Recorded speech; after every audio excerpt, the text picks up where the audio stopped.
ইন্নাল্লাহা ইউহিব্বুল মুহসিনিন।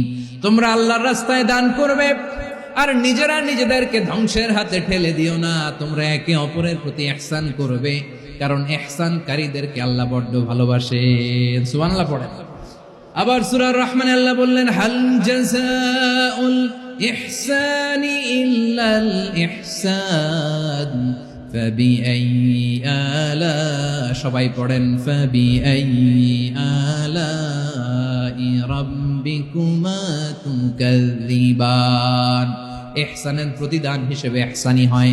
বিশ্বনবী সুমামার প্রতি যেমন ইহসান করেছেন, সুমামাও ঠিক তেমন ইহসান ফিরিয়ে দিয়েছে। ঠিক কিনা বলেন? তাহলে এক নম্বরে হচ্ছে ন্যায় বিচার, দুই নম্বরে সবাই বলেন ইহসান, সদাচরণ।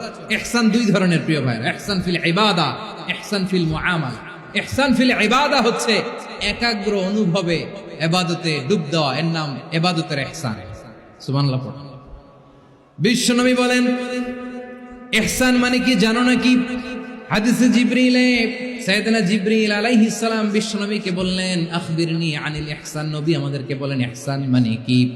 বিশ্বনবী বললেন, আনতা আবুদাল্লাহা কাআন্নাকা তারাহু ফাইন লাম তাকুন তারাহু ফাইন্নাহু ইয়ারাক।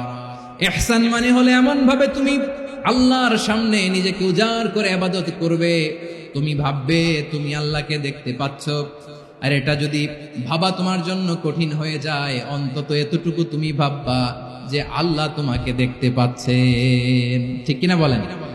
ও আমার বীর চট্টলার ভাইয়েরা, কেউ যেটা দেখে না সেটা দেখে কে? এই বিশ্বাস হৃদয়ের মধ্যে আছে? নামাজে যখন দাঁড়ান এই ফিলিংসটা আনা যাবে? এসা পর্যন্ত যে আমরা হায়াত পাবো কোনো গ্যারান্টি আছে?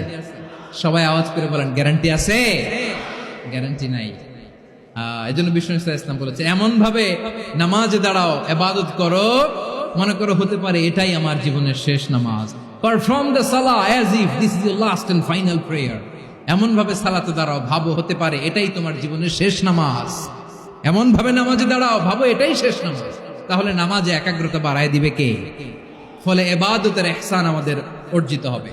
আর মুআমালাতে ইহসান হলো, বিশ্বনবী বলেন, ইন্নাল্লাহা তাবারাকা ওয়া তাআলা কাতাবাল ইহসানা আলা কুল্লি শাই ফাইযা কাতালতুম ফাআহসিনুল কিতলা ওয়া ইযা যাবাহতুম ফাআহসিনুয যাবহা ওয়ালিউহিদ্দা আহাদুকুম শাফরাতাহু ওয়ালিউরিহ যাবিহাতাহু। ইহসান দুই ধরনের, আওয়াজ করে বলতে হবে কয় ধরনের? একটা হচ্ছে ইহসান ফিল ইবাদা, ইবাদতে ইহসান। ইবাদতে ইহসান কি? একাগ্র অনুভব দিয়ে ইবাদত করা, মন প্রাণ দিয়ে ইবাদত করা। আর মুআমালাতে ইহসান কি?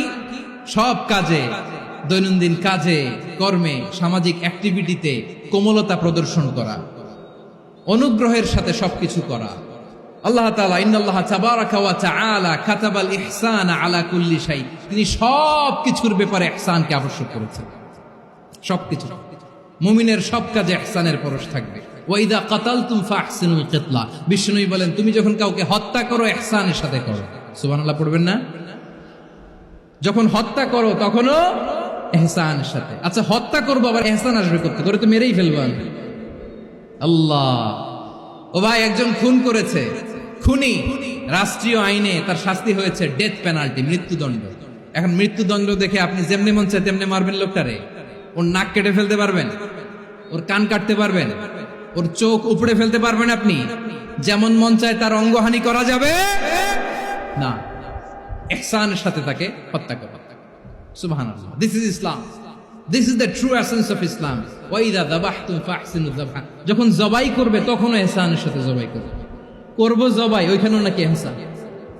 আচ্ছা, কুরবানির দিন আমরা পশুগুলোরে কি করি বলেন? সবাই আওয়াজ করে জবাই। জবাই মানে তো এটার মেরেই ফেলতেছি, একটু পরে তো টুকরো টুকরো করে গোশতগুলো খাবো, এটা তো খাবো, এটা তো মেরেই ফেলবে। বিষ্ণু বলে না, জবাইয়ের মধ্যেও মুমিনের জবের ভেতরেও ইহসানের পরশ থাকা চাই।